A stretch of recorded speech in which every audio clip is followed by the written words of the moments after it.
أعوذ بالله من الشيطان الرجيم بسم الله الرحمن الرحيم ألف لام ميم ذلك الكتاب لا ريب فيه هدى للمتقين الذين يؤمنون بالغيب ويقيمون الصلاة ومما رزقناهم ينفقون والذين يؤمنون بما أنزل إليك وما أنزل من قبلك وبالآخرة هم يوقنون أولئك على هدى من ربهم وأولئك هم المفلحون إن الذين كفروا سواء عليهم أأنذرتهم أم لم تنذرهم لا يؤمنون ختم الله على قلوبهم وعلى سمعهم وعلى أبصارهم غشاوة ولهم عذاب عظيم ومن الناس من يقول آمنا بالله وباليوم الآخر وما هم بمؤمنين يخادعون الله والذين آمنوا وما يخدعون إلا أنفسهم وما يشعرون في قلوبهم مرض فزادهم الله مرضا ولهم عذاب أليم بما كانوا يكذبون وإذا قيل لهم لا تفسدوا في الأرض قالوا إنما نحن مصلحون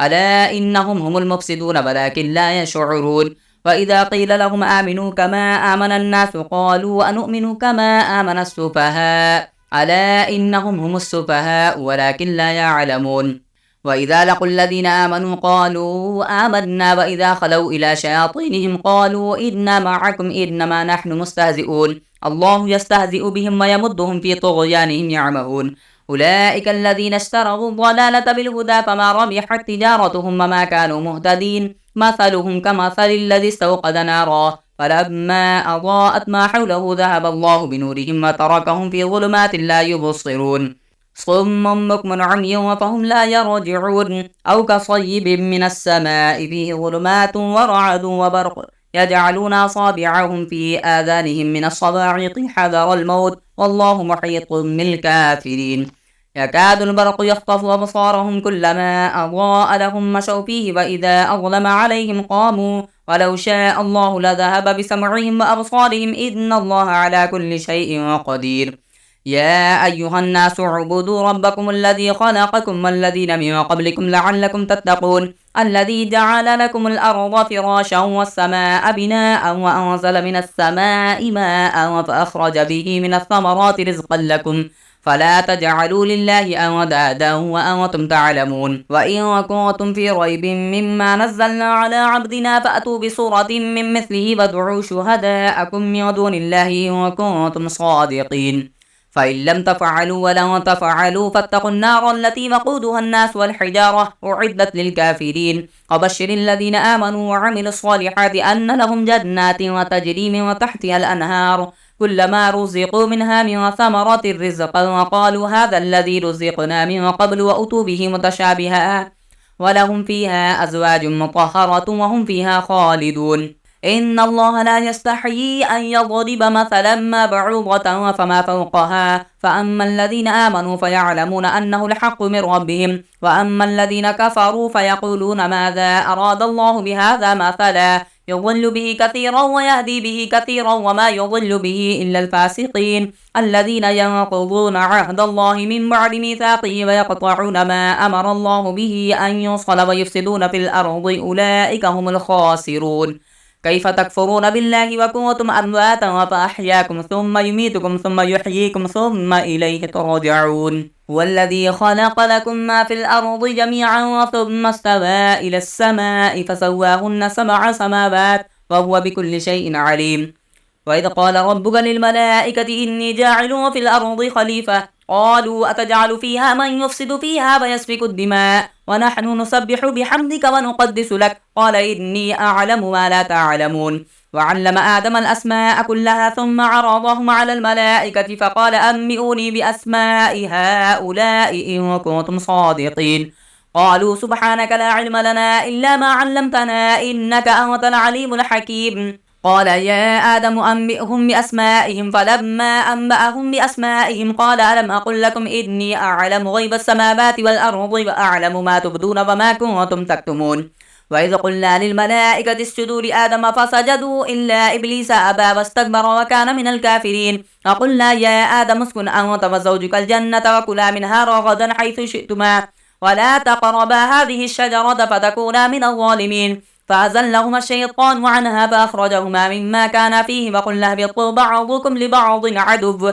ولكم في الأرض مستقر ومتاع إلى حين فتلقى آدم من ربه كلمات فتاب عليه إنه هو التواب الرحيم قلنا اهبطوا منها جميعا فإما يأتينكم مني هدى فمن تبع هداي فلا خوف عليهم ولا هم يحزنون والذين كفروا وكذبوا بآياتنا أولئك أصحاب النار هم فيها خالدون يا بني إسرائيل اذكروا نعمتي التي أنعمت عليكم وأوفوا بعهدي أوف بعهدكم وإياي فارهبون وآمنوا بما أنزلت مصدقا لما معكم ولا تكونوا أول كافر به ولا تشتروا بآياتي ثمنا قليلا وإياي فاتقون ولا تلبسوا الحق بالباطل وتكتموا الحق وأنتم تعلمون فأقيموا الصلاة وآتوا الزكاة واركعوا مع الراكعين أتأمرون الناس بالبر وتنسون أنفسكم وأنتم تتلون الكتاب أفلا تعقلون واستعينوا بالصبر والصلاة وإنها لكبيرة إلا على الخاشعين الذين يظنون أنهم ملاقو ربهم وأنهم إليه راجعون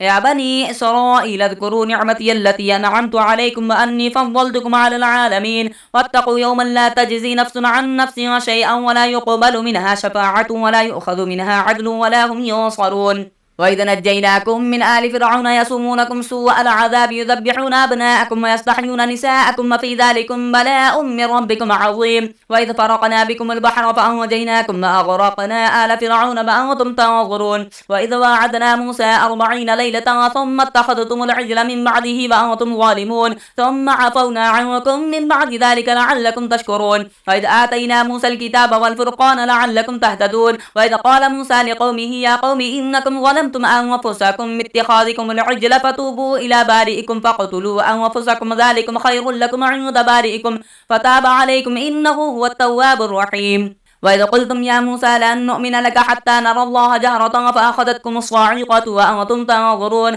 ثم بعثناكم من بعد موتكم لعلكم تشكرون وظللنا عليكم الغمام وأنزلنا عليكم المن والسلوى كلوا من طيبات ما رزقناكم وما ظلمونا ولكن كانوا أنفسهم يظلمون وإذا قلنا ادخلوا هذه القرية فكلوا منها حيث شئتم رغدا وادخلوا الباب سجدا وقولوا حطة نغفر لكم خطاياكم وسنزيد المحسنين فبدل الذين ظلموا قولا غير الذي قيل لهم فأنزلنا على الذين ظلموا رجزا من السماء بما كانوا يفسقون وإذ استسقى موسى لقومه فقلنا اضرب بعصاك الحجر فانفجرت منه 12 عينا قد علم كل أناس مشربهم كلوا واشربوا من رزق الله ولا تعثوا في الأرض مفسدين وإذ قلتم يا موسى لن نصبر على طعام واحد فادع لنا ربك يخرج لنا مما تنبت الأرض من بقلها وقثائها وفومها وعدسها وبصلها قال تستبدلون الذي هو أدنى بالذي هو خير اهبطوا مصرا فإن لكم ما سألتم وضربت عليهم الذلة والمسكنة وباءوا بغضب من الله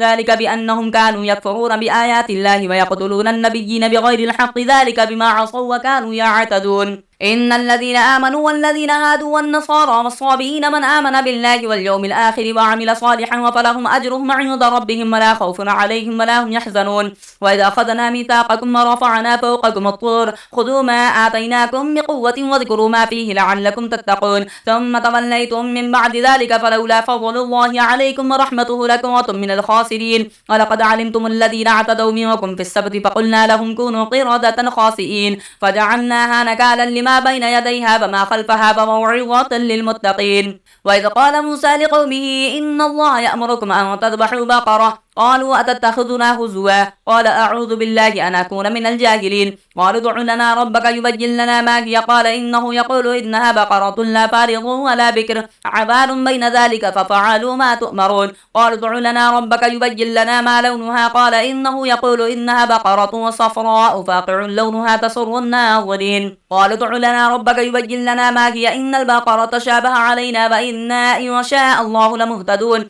قال إنه يقول إنها بقرة لا ذلول وتثير الأرض ولا تسقي الحرث مسلمة لا شية فيها قالوا الآن جئت بالحق فذبحوها وما كادوا يفعلون وإذا قتلتم نفسا فادارأتم فيها والله مخرج ما كنتم تكتمون فقلنا اضربوه ببعضها كذلك يحيي الله الموتى ويريكم آياته لعلكم تعقلون ثم قست قلوبكم من بعد ذلك فهي كالحجارة أو أشد قسوة وإن من الحجارة لما يتفجر منه الأنهار وإن منها لما يهبط من خشية الله ثم قست قلوبكم من بعد ذلك فهي كالحجارة أو أشد قسوة وإن من الحجارة لما يتفجر منه الأنهار وإن منها لما يشقق فيخرج منه الماء وإن منها لما يهبط من خشية الله وما الله بغافل عما تعملون أفتطمعون أن يؤمنوا لكم وقد كان فريق منهم يسمعون كلام الله ثم يحرفونه من بعد ما عقلوه وهم يعلمون وإذا لقوا الذين آمنوا قالوا آمنا وإذا خلا بعضهم إلى بعض وقالوا أتحدثونهم بما فتح الله عليكم ليحاجوكم به عند ربكم أفلا تعقلون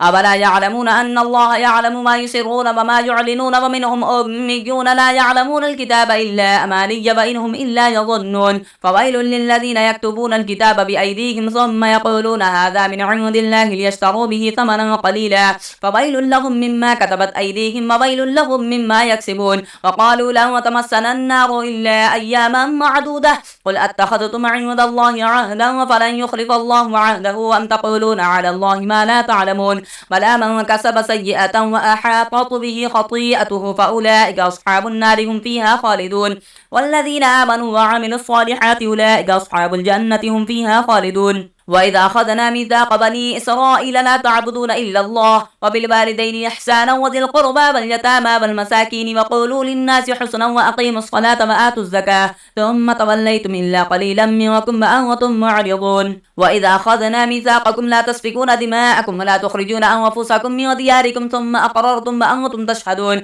ثم أنتم هؤلاء تقتلون أنفسكم وتخرجون فريقا منكم من ديارهم تظاهرون عليهم بالإثم والعدوان وإن يأتوكم سارى تفادوهم وهو محرم عليكم إخراجهم أفتؤمنون ببعض الكتاب وتكفرون ببعض فما جزاء من يفعل ذلك منكم إلا خزي في الحياة الدنيا ويوم القيامة يردون إلى أشد العذاب وما الله بغافل عما تعملون أولئك الذين اشتروا الحياة الدنيا بالآخرة فلا يخفف عنهم العذاب ولا هم ينصرون ولقد آتينا موسى الكتاب وقفينا من بعده بالرسل وآتينا عيسى ابن مريم البينات وأيدناه بروح القدس أفكلما جاءكم رسول بما لا تهوى أنفسكم استكبرتم ففريقا وكذبتم وفريقا وتقتلون وقالوا قلوبنا غلف بل لعنهم الله بكفرهم فقليلا ما يؤمنون ولما جاءهم كتاب من عند الله مصدق لما معهم وكانوا من قبل يستفتحون على الذين كفروا فلما جاءهم ما عرفوا كفروا به فلعنة الله على الكافرين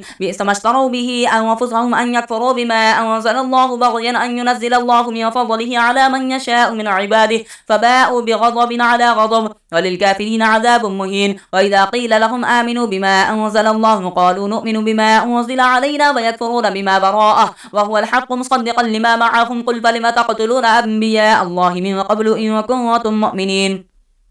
ولقد جاءكم موسى بالبينات ثم اتخذتم العجل من بعده وأنتم ظالمون وإذا أخذنا ميثاقكم ورفعنا فوقكم الطور خذوا ما آتيناكم بقوة واسمعوا قالوا سمعنا وعصينا وأشربوا في قلوبهم العجل بكفرهم قل بئس ما يأمركم به إيمانكم إن كنتم مؤمنين قل إن كانت لكم الدار الآخرة عند الله خالصة من دون الناس فتمنوا الموت إن كنتم صادقين ولن يتمنوه أبدا بما قدمت أيديهم والله عليم بالظالمين ولتجدنهم أحرص الناس على حياة ومن الذين أشركوا يود أحدهم لو يعمر 1000 سنة وما هو بمزحزحه من العذاب أن يعمر والله بصير بما يعملون قل من كان عدوا لجبريل فإنه نزله على قلبك بإذن الله مصدقا لما بين يديه وهدى وبشرى للمؤمنين من كان عدوا لله وملائكته ورسله وجبريل وميكال فإن الله عدو للكافرين ولقد أنزلنا إليك آيات بينات وما يكفر بها إلا الفاسقون أفكلما عاهدوا عهدا نبذه فريق منهم بل أكثرهم لا يؤمنون ولما جاءهم رسول من عند الله مصدق لما معهم نبذ فريق من الذين أوتوا الكتاب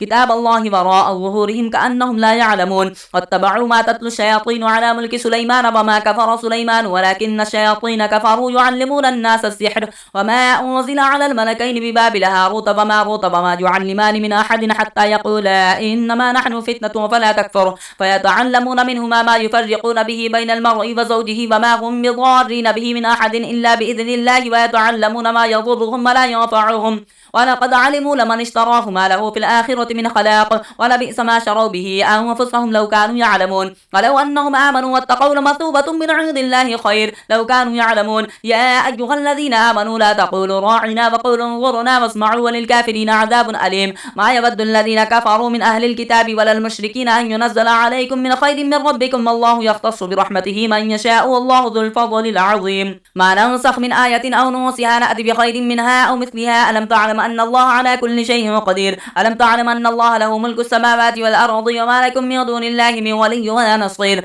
أم تريدون أن تسألوا رسولكم كما سئل موسى من قبل ومن يتبدل الكفر بالإيمان فقد ضل سواء السبيل ود كثير من أهل الكتاب لو يردونكم من بعد إيمانكم كفارا حسدا من عند أنفسهم من بعد ما تبين لهم الحق فاعفوا واصفحوا حتى يأتي الله بأمره إن الله على كل شيء قدير وأقيموا الصلاة وآتوا الزكاة وما تقدموا لأنفسكم من خير وتجدوه عند الله إن الله بما تعملون بصير وقالوا لن يدخل الجنة إلا من كان هودا أو نصارى تلك أمانيهم قل هاتوا برهانكم إن كنتم صادقين بلى من أسلم وجهه لله وهو محسن فله أجره عند ربه ولا خوف عليهم ولا هم يحزنون وقالت اليهود ليست النصارى على شيء وقالت النصارى ليست اليهود على شيء وهم يتلون الكتاب كذلك قال الذين لا يعلمون مثل قولهم فالله يحكم بينهم يوم القيامة فيما كانوا فيه يختلفون ومن أظلم ممن منع مساجد الله أن يذكر فيها اسمه وسعى في خرابها أولئك ما كان لهم أن يدخلوها إلا خائفين لهم في الدنيا خزي ولهم في الآخرة عذاب عظيم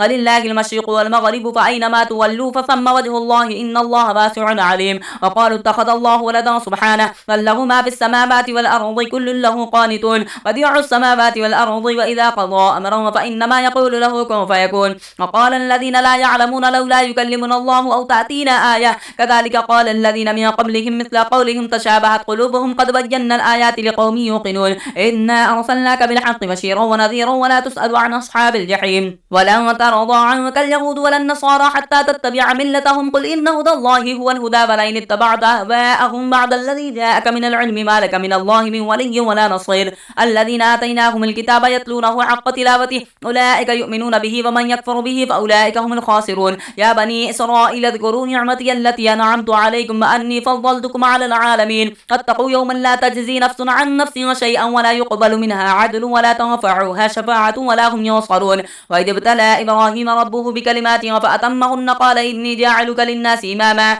قال ومن ذريتي قال لا ينال عهد الظالمين وإذ جعلنا البيت مثابة للناس وأمنا واتخذوا من مقام إبراهيم مصلى وعاهدنا إلى إبراهيم وإسماعيل أن طهرا بيتي للطائفين والعاكفين والركع السجود وإذ قال إبراهيم رب اجعل هذا بلدا آمنا وارزق أهله من الثمرات من آمن منهم بالله واليوم الآخر قال ومن كفر فأمتعه قليلا ثم أضطره إلى عذاب النار وبئس المصير وإذ يرفع إبراهيم القواعد من البيت وإسماعيل ربنا تقبل منا إنك أنت السميع العليم ربنا واجعلنا مسلمين لك ومن ذريتنا أمة مسلمة لك وأرنا مناسكنا وتب علينا إنك أنت التواب الرحيم ربنا وابعث فيهم رسولا منهم يتلو عليهم آياتك ويعلمهم الكتاب والحكمة ويزكيهم إنك أنت العزيز الحكيم ومن يرغب عن ملة إبراهيم إلا ما سفيه نفسه ولقد اصطفيناه في الدنيا وإنه في الآخرة لمن الصالحين إذ قال له ربه أسلم قال أسلمت لرب العالمين ووصى بها إبراهيم بنيه ويعقوب يا بني إن الله اصطفى لكم الدين فلا تموتن إلا وأنتم مسلمون أم كنتم شهداء إذ حضر يعقوب الموت إذ قال لبنيه ما تعبدون من بعدي قالوا نعبد إلهك وإله آبائك إبراهيم وإسماعيل وإسحاق إلها واحدا ونحن له مسلمون تلك أمة قد خلت لها ما كسبت ولكم ما كسبتم ولا تسألون عما كانوا يعملون وقالوا كونوا هدى ونصارى تهتدوا قل بل ملة إبراهيم حنيفا وما كان من المشركين قولوا آمنا بالله وما أنزل إلينا وما أنزل إلى إبراهيم وإسماعيل وإسحاق ويعقوب والأسباط وما أوتي موسى وعيسى وما أوتي النبيون من ربهم لا نفرق بين أحد منهم ونحن له مسلمون فإن آمنوا بمثل ما آمنتم به فقد اهتدوا وإن تولوا فإنما هم في شقاق فسيكفيكهم الله وهو السميع العليم سبغة الله ومن أحسن من الله سبغة ونحن له عابدون ولا تحاجوننا في الله وهو ربنا وربكم ولنا أعمال أعمالنا ولكم أعمالكم ونحن له مخلصون. أم تقولون إن إبراهيم وإسماعيل وإسحاق ويعقوب والأسباط كانوا هودا أو نصارى؟ قل أأنتم أعلم أم الله؟ ومن أظلم ممن كتم شهادة عنده من الله وما الله بغافل عما تعملون. تلك أمة قد خلت لها ما كسبت ولكم ما كسبتم ولا تسألون عما كانوا يعملون. سيقول السفهاء من الناس ما ولاهم عن قبلتهم التي كانوا عليها قل لله المشرق والمغرب يهدي من يشاء إلى صراط مستقيم. وكذلك جعلناكم أمة وسطا لتكونوا شهداء على الناس ويكون الرسول عليكم شهيدا. وما جعلنا القبلة التي كنت عليها إلا لنعلم من يتبع الرسول ممن ينقلب على عقبيه وإن كانت لكبيرة إلا على الذين هدى الله. وما كان الله ليضيع إيمانكم إن الله بالناس لرؤوف رحيم. قد نرى تقلب وجهك في السماء فلنولينك قبلة ترضاها فول وجهك شطر المسجد الحرام وحيث ما كنتم فولوا وجوهكم شطره. فإن الذين أوتوا الكتاب ليعلمون أنه الحق من ربهم وما الله بغافل عما يعملون. ولئن أتيت الذين أوتوا الكتاب بكل آية ما تبعوا قبلتك وما أنت بتابع قبلتهم وما بعضهم بتابع قبلة بعض. ولئن اتبعت أهواءهم من بعد ما جاءك من العلم إنك إذا لمن الظالمين. الذين آتيناهم الكتاب يعرفونه كما يعرفون أبناءهم وإن فريقا منهم ليكتمون الحق وهم يعلمون. الحق من ربك فلا تكونن من الممترين. ولكل وجهة هو موليها فاستبقوا الخيرات أينما تكونوا يأتي بكم الله جميعا إن الله على كل شيء قدير. ومن حيث خرجت فضل وجهك شطر المسجد الحرام فإنه للحق من ربك وما الله بغافل عما تعملون. ومن حيث خرجت فضل وجهك شطر المسجد الحرام وحيث ما كنتم فولوا وجوهكم شطره لئلا يكون للناس عليكم حجة إلا الذين ظلموا منهم فلا تخشوهم واخشوني وليتم نعمتي عليكم ولعلكم تهتدون. كما أرسلنا فيكم رسولا منكم يتلو عليكم آياتنا ويزكيكم ويعلمكم الكتاب والحكمة ويعلمكم ما لم تكونوا تعلمون. فاذكروني أذكركم واشكروا لي ولا تكفرون. يا أيها الذين آمنوا استعينوا بالصبر والصلاة إن الله مع الصابرين. فلا تقولوا لمن يقتل في سبيل الله أموات بل أحياء ولكن لا تشعرون. ولنبلونكم بشيء من الخوف والجوع ونقص من الأموال والأنفس والثمرات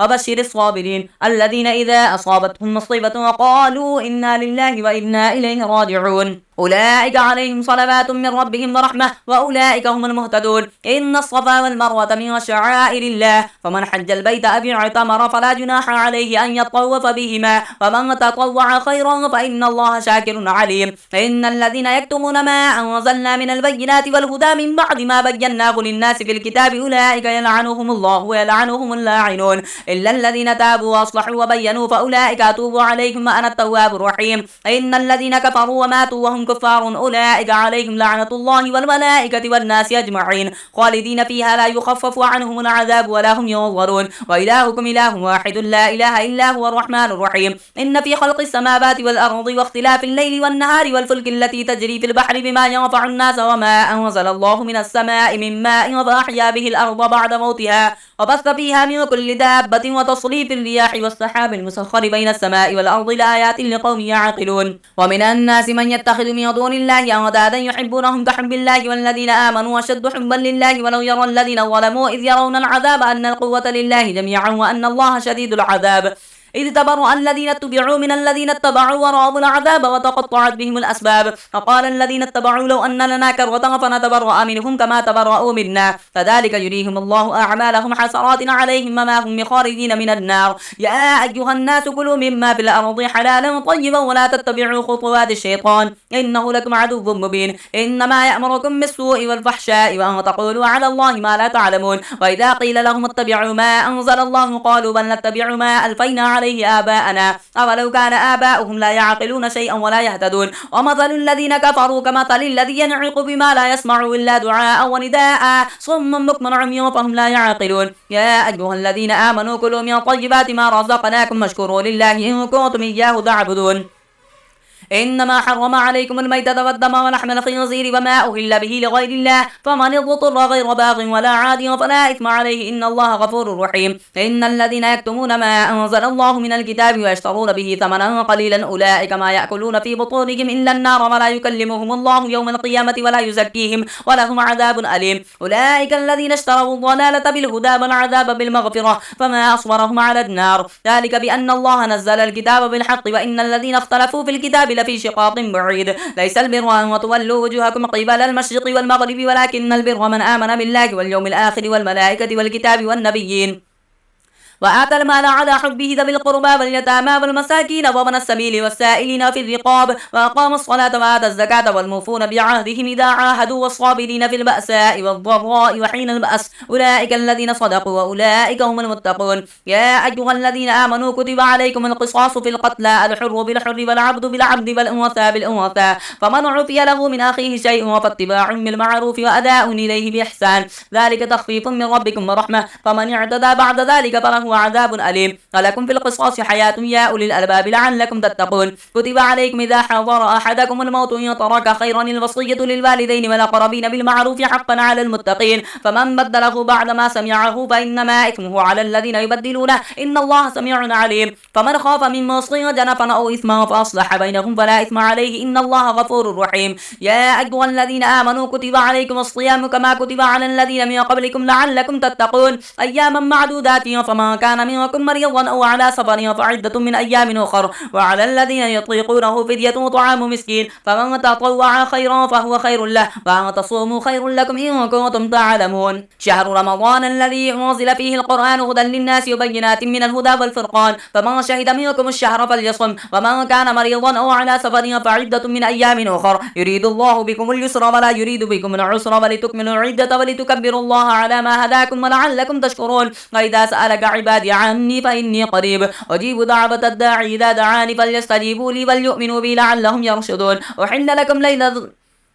أحل لكم ليلة الصيام الرفث إلى نسائكم هن لباس لكم وأنتم لباس لهن علم الله أنكم كنتم تختانون أنفسكم فتاب عليكم وعفى عنكم فالآن باشروهن فابتغوا ما كتب الله لكم وكلوا واشربوا حتى يتبين لكم الخيط الأبيض من الخيط الأسود من الفجر ثم أتموا الصيام إلى الليل ولا تباشروهن وأنتم عاكفون في المساجد تلك حدود الله فلا تقربوها كذلك يبين الله آياته للناس لعلهم يتقون. ولا تأكلوا أموالكم بينكم بالباطل وتدلوا بها إلى الحكام تأكلوا فريقا من أموال الناس بالإثم وأنتم تعلمون. يسألونك عن الأهلة قل هي مواقيت للناس والحج وليس البر بأن تأتوا البيوت من ظهورها ولكن البر من اتقى وأتوا البيوت من أبوابها واتقوا الله لعلكم تفلحون. وقاتلوا في سبيل الله الذين يقاتلونكم ولا تعتدوا إن الله لا يحب المعتدين واقتلوهم حيث ثقفتموهم وأخرجوهم من حيث أخرجوكم الفتنة أشد من القتل ولا تقاتلوهم عند المسجد الحرام حتى يقاتلوكم فيه فإن قاتلوكم فقتلوهم كذلك جزاء الكافرين فإن ينتهوا فإن الله غفور رحيم. وقاتلوهم حتى لا تكون فتنة ويكون الدين لله فإن ينتهوا فلا عدوان إلا على الظالمين.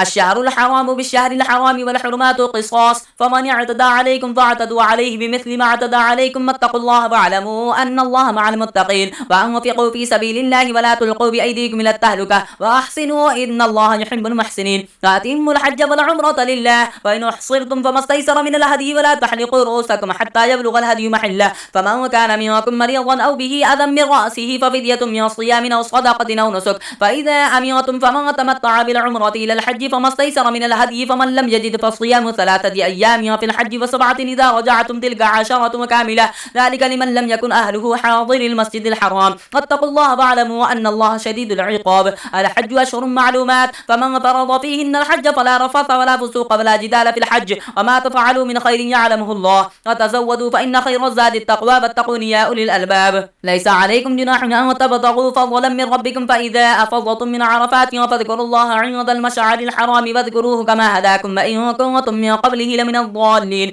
ثم أفيضوا من حيث أفاض الناس واستغفروا الله إن الله غفور رحيم. فإذا قضيتم مناسككم فاذكروا الله كذكركم آباءكم أو أشد ذكرا فمن الناس من يقول ربنا آتنا في الدنيا فما له في الآخرة من خلاق ومنهم من يقول ربنا آتنا في الدنيا حسنة وفي الآخرة حسنة وقنا عذاب النار أولئك لهم نصيب مما كسبوا والله سريع الحساب. واذكروا الله في أيام معدودات فمن تعجل في يومين فلا إثم عليه ومن تأخر فلا إثم عليه لمن اتقى واتقوا الله واعلموا أنكم إليه تحشرون. ومن الناس من يعجبك قوله في الحياة الدنيا ويشهد الله على ما في قلبه وهو ألد الخصام وإذا تولى سعى في الأرض ليفسد فيها ويهلك الحرث والنسل والله لا يحب الفساد وإذا قيل له اتق الله أخذته العزة بالإثم فحسبه جهنم ولبئس المهاد ومن الناس من يشري نفسه ابتغاء مرضات الله والله رؤوف بالعباد يا أيها الذين آمنوا ادخلوا في السلم كافة ولا تتبعوا خطوات الشيطان إنه لكم عدو مبين فإن زللتم من بعد ما جاءتكم البينات فاعلموا أن الله عزيز حكيم هل ينظرون إلا أن يأتيهم الله في ظلال من الغمام والملائكة وقضي الأمر وإلى الله ترجع الأمور سل بني إسرائيل كما آتيناهم من آية بينة ومن يبدل نعمة الله من بعد ما جاءته فإن الله شديد العقاب زين للذين كفروا الحياة الدنيا ويسخرون من الذين آمنوا والذين اتقوا فوقهم يوم القيامة والله يرزق من يشاء بغير حساب كان الناس أمة واحدة فبعث الله النبيين مبشرين ومنذرين وأنزل معهم الكتاب بالحق ليحكم بين الناس فيما اختلفوا فيه وما اختلف فيه إلا الذين أوتوه من بعد ما جاءتهم البينات بغيا بينهم فهدى الله الذين آمنوا لما اختلفوا فيه من الحق بإذنه والله يهدي من يشاء إلى صراط مستقيم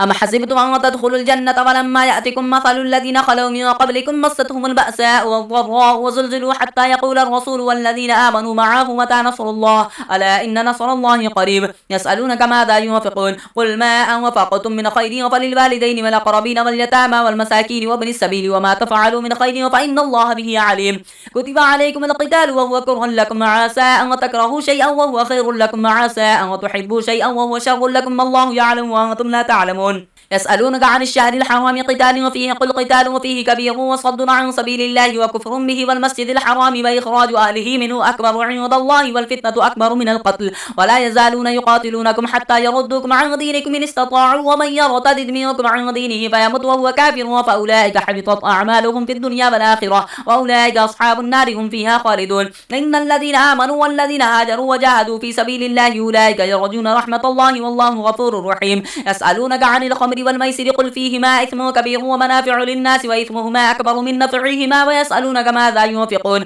قل العفو كذلك يبين الله لكم الآيات لعلكم تتفكرون في الدنيا والآخرة ويسألونك عن اليتامى قل إصلاح لهم خير وإن تخالطوهم فإخوانكم الله يعلم المفسد من المصلح ولو شاء الله لأعنتكم إن الله عزيز حكيم ولا تنكحوا المشركات حتى يؤمن والأمة مؤمنة خير من مشركة ولو أعجبتكم ولا تنكحوا المشركين حتى يؤمنوا ولا عبد مؤمن خير من مشرك ولو أعجبكم أولئك يدعون إلى النار والله يدعو إلى الجنة والمغفرة بإذنه ويبين آياته للناس لعلهم يتذكرون ويسألونك عن المحيض قل هو أذى فاعتزلوا النساء في المحيض ولا تقربوهن حتى يطهرن فإذا تطهرن فأتوهن من حيث أمركم الله إن الله يحب التوابين ويحب المتطهرين نساؤكم حرث لكم فأتوا حرثكم أن شئتم وقدموا لأنفسكم واتقوا الله واعلموا أنكم ملاقوه وبشر المؤمنين ولا تجعلوا الله عرضة لأيمانكم أن تبروا وتتقوا وتصلحوا بين الناس والله سميع عليم لا يؤاخذكم الله باللغو في أيمانكم ولكن يؤاخذكم بما كسبت قلوبكم الله غفور حليم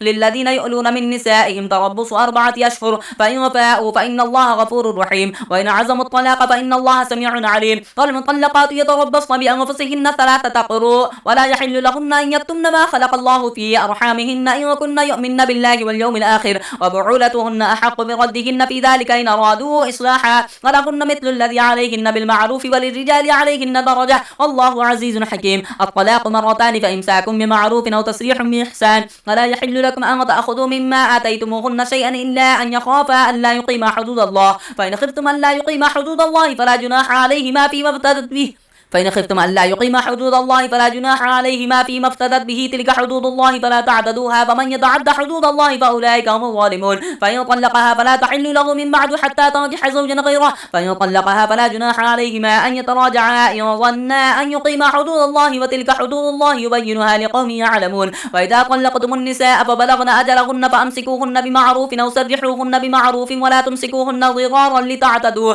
ومن يفعل ذلك فقد ظلم نفسه ولا تتخذوا بآيات الله هزوا واذكروا نعمة الله عليكم وما أنزل عليكم من الكتاب والحكمة يعظكم به واتقوا الله واعلموا أن الله بكل شيء عليم. وإذا طلقتم النساء فبلغن أجلهن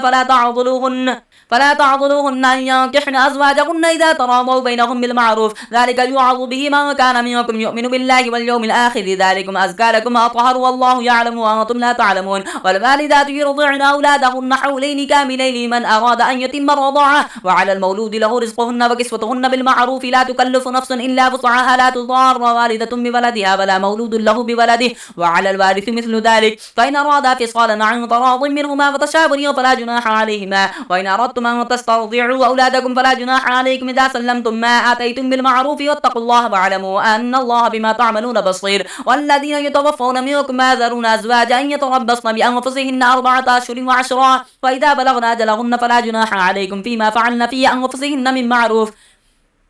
فإذا بلغن أجلهن فلا جناح عليكم فيما فعلن في أنفسهن بالمعروف والله بما تعملون خبير. ولا جناح عليكم فيما عرضتم به من خطبة النساء أو كنتم في أنفسكم علم الله أنكم ستذكرونهن ولكن لا تواعدوهن سرا إلا أن تقولوا قولا معروفا ولا تعزموا عقدة النكاح حتى يبلغ الكتاب أجله واعلموا أن الله يعلم ما في أنفسكم فاحذروه واعلموا أن الله غفور حليم. لا جناح عليكم إن طلقتم النساء ما لم تمسوهن أو تفرضوا لهن فريضة ومتعوهن على الموسع قدره وعلى المقتر قدره متاعا بالمعروف حقا على المحسنين. فإن طلقتموهن من قبل أن تمسوهن فقد فرضتم لهن فريضة فنصف ما فرضتم إلا أن يعفون أو يعفو الذي بيده عقدة النكاح وأن تعفوا أقرب للتقوى ولا تنسوا الفضل بينكم إن الله بما تعملون بصير. حافظوا على الصلوات والصلاة الوسطى وقوموا لله قانتين. فإن خفتم فرجالا أو ركبانا إذا أمنتم فاذكروا الله كما علمكم ما لم تكونوا تعلمون. والذين يتوفون منكم يذرون أزواجا وصية لأزواجهم متاعا إلى الحول غير إخراج فإن خرجن فلا جناح عليكم فيما فعلن في أنفسهن من معروف والله عزيز حكيم. وللمطلقات متاع بالمعروف حقا على المتقين كذلك يبين الله لكم آياته لعلكم تعقلون.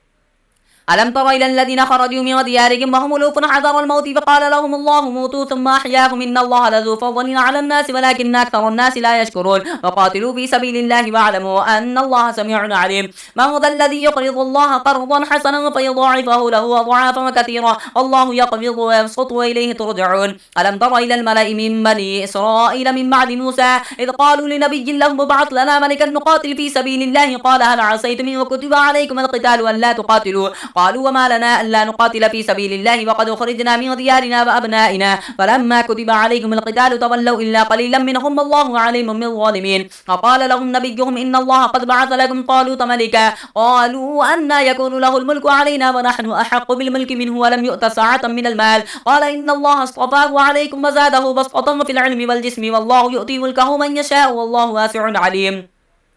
وقال لهم نبيهم إن آية ملكه أن يأتيكم التابوت فيه سكينة من ربكم وبقية مما ترك آل موسى وآل هارون تحمله الملائكة إن في ذلك لآية لكم إن كنتم مؤمنين. فلما فصل طالوت بالجنود قال إن الله مبتليكم بنهر فمن شرب منه فليس مني ومن لم يطعمه فإنه مني إلا من اغترف غرفة بيده فشربوا منه إلا قليلا منهم. فلما جاوزه هو والذين آمنوا معه قالوا لا طاقة لنا اليوم بجالوت وجنوده قال الذين يظنون أنهم ملاقوا الله كم من فئة قليلة غلبت فئة وكثيرة بإذن الله والله مع الصابرين. ولما برزوا لجالوت وجنوده قالوا ربنا أفرغ علينا صبرا وثبت أقدامنا وانصرنا على القوم الكافرين فهزموهم بإذن الله. وقتل داود جالوت فآتاه الله الملك والحكمة وعلمه مما يشاء ولولا دفع الله الناس بعضهم ببعض لفسدت الأرض ولكن الله ذو فضل على العالمين. تلك آيات الله نتلوها عليك بالحق وإنك لمن المرسلين. تلك الرسل فضلنا بعضهم على بعض منهم من كلم الله ورفع بعضهم درجات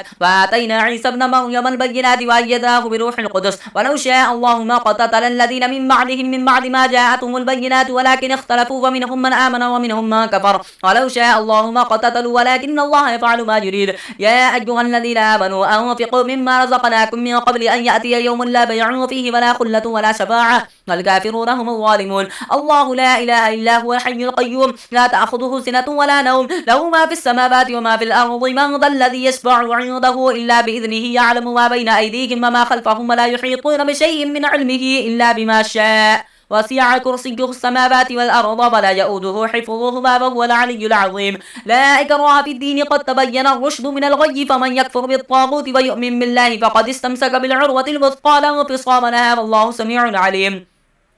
الله ولي الذين آمنوا يخرجهم من الظلمات إلى النور والذين كفروا أولياءهم الطاغوت يخرجونهم من النور إلى الظلمات أولئك أصحاب النار هم فيها خالدون. ألم تر إلى الذي حاج إبراهيم في ربه أن آتاه الله الملك إذ قال إبراهيم ربي الذي يحيي ويميت قال أنا أحيي وأميت قال إبراهيم فإن الله يأتي بالشمس من المشرق فأت بها من المغرب فبهت الذي كفر والله لا يهدي القوم الظالمين. أو كالذي مر على قرية وهي خاوية على عروشها قال أنى يحيي هذه الله بعد موتها فأماته الله 100 عام ثم بعثه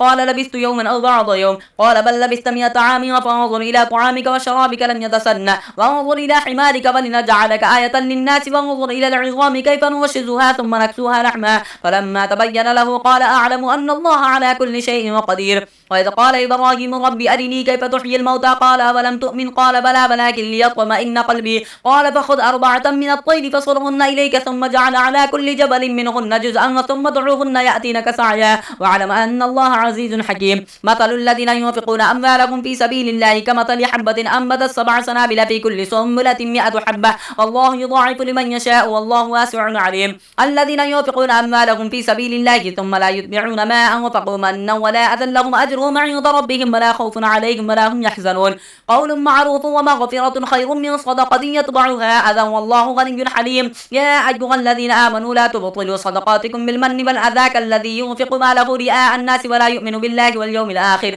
فمثله كمثل صفوان عليه تراب فأصابه وابل فتركه صلدا لا يقدرون على شيء مما كسبوا والله لا يهدي القوم الكافرين.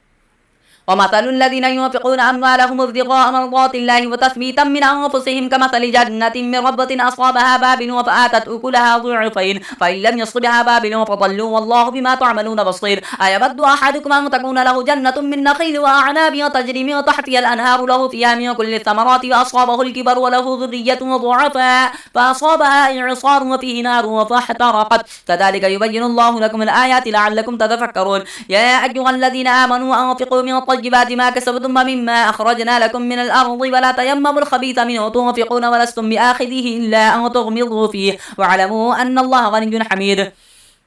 الشيطان يعدكم الفقر ويأمركم بالفحشاء والله يعدكم مغفرة منه وفضلا والله واسع عليم. يؤتي الحكمة من يشاء ومن يؤت الحكمة فقد أوتي خيرا كثيرا وما يذكر إلا أولو الألباب. وما أنفقتم من نفقة أو نذرتم من نذر فإن الله يعلمه وما للظالمين من أنصار. إن تبدوا الصدقات فنعما هي وإن تخفوها فتؤتوها الفقراء فهو خير لكم ويكفر عنكم من سيئاتكم والله بما تعملون خبير. ليس عليك هداهم ولكن الله يهدي من يشاء وما تنفقوا من خير فلأنفسكم وما تنفقون إلا ابتغاء وجه الله وما تنفقوا من خير يوفى إليكم وأنتم لا تظلمون. للفقراء الذين أحصروا في سبيل الله لا يستطيعون ضربا في الأرض يحسبهم الجاهل أغنياء من التعفف تعرفهم بسيماهم لا يسألون الناس إلحافا وما تنفقوا من خير فإن الله به عليم. الذين ينفقون أموالهم بالليل والنهار سرا وعلانية فلهم أجرهم عند ربهم ولا خوف عليهم ولا هم يحزنون. الذين يأكلون الربا لا يقومون إلا كما يقوم الذي يتخبطه الشيطان من المس ذلك بأنهم قالوا إنما البيع مثل الربا وأحل الله البيع وحرم الربا فمن جاءه موعظة من ربه فانتهى فله ما سلف وأمره إلى الله ومن عاد فأولئك أصحاب النار هم فيها خالدون. يمحق الله الربا ويربي الصدقات والله لا يحب كل كفار أثيم. إن الذين آمنوا وعملوا الصالحات وأقاموا الصلاة وآتوا الزكاة لهم أجرهم عند ربهم ولا خوف عليهم ولا هم يحزنون. يا أيها الذين آمنوا اتقوا الله وذروا ما بقي من الربا إن كنتم مؤمنين فإن لم تفعلوا فأذنوا بحرب من الله ورسوله وإن تبتم فلكم رؤوس أموالكم لا تظلمون ولا تظلمون وإن كان ذو عسرة فنظيرة إلى ميسرة وأن تصدقوا خير لكم إن كنتم تعلمون واتقوا يوما ترجعون فيه إلى الله ثم توفى كل نفس ما كسبت وهم لا يظلمون.